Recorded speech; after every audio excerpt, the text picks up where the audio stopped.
कुंभकर्ण के बारे में जो बात सबसे अधिक प्रचलित है वो ये है कि वो 6 महीने सोता था।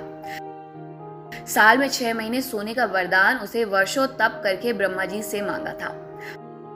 ब्रह्मा जी ने कुंभकर्ण की ये मांग मान ली थी और उसे 6 साल में 6 महीने सोने का वरदान दे दिया।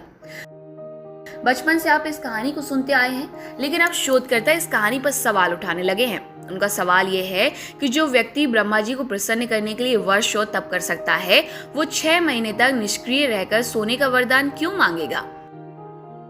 शोधकर्ता ये सवाल यूं ही नहीं उठा रहे हैं। इसके पीछे जो उनके तर्क हैं वो अकाट्य हैं। रावण अपने समय का महाज्ञानी पंडित था। देखा जाए तो रावण के परिवार में हर शख्स किसी न किसी विषय में पारंगत था। ऐसे में ये कहना कि कुंभकर्ण आलसी और प्रमादी था सही नहीं हो सकता। नए शोधों में यह अनुमान लगाया जा रहा था कि कुंभकर्ण वास्तव में एक ऐसा वैज्ञानिक था जो कि बेहद बड़े प्रयोगों पर काम कर रहा था। अपने इस शोध के लिए उसने अनजान जगह पर प्रयोगशाला बना रखी थी, जहां वो साल के 6 महीने गुजारा करता था। इस दौरान वो आम जनता की नजरों से ओझल रहता था। शोधकर्ताओं के अनुसार उसकी प्रयोगशाला किष्किंधा के दक्षिण में किसी गुफा में थी। ये लंका के सबसे महत्वपूर्ण शोधों को अंजाम दे रहा है। कई लोगों का मानना है कि रावण द्वारा प्रयोग किए जाने वाले कई दिव्यास्त्र को कुंभकर्ण ने ही विकसित किया था।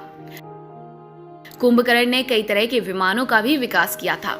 कुछ सिद्धांत कारक ये भी कहते हैं कि कुंभकर्ण का असली ठिकाना लैटिन अमेरिका के किसी देश में था, जहां से आने जाने के लिए वो स्वयं अपने द्वारा विकसित विमान का प्रयोग करता था। हालांकि ये सारी अटकलें अभी सैद्धांतिक ही हैं।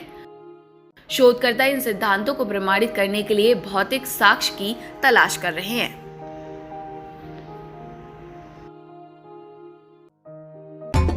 सब्सक्राइब करें हमारे चैनल देश ऑनलाइन पल्स ऑफ पीपल और बेल आइकन को क्लिक करना ना भूलें, ताकि आप अपडेट रहे हमारे नई वीडियो से।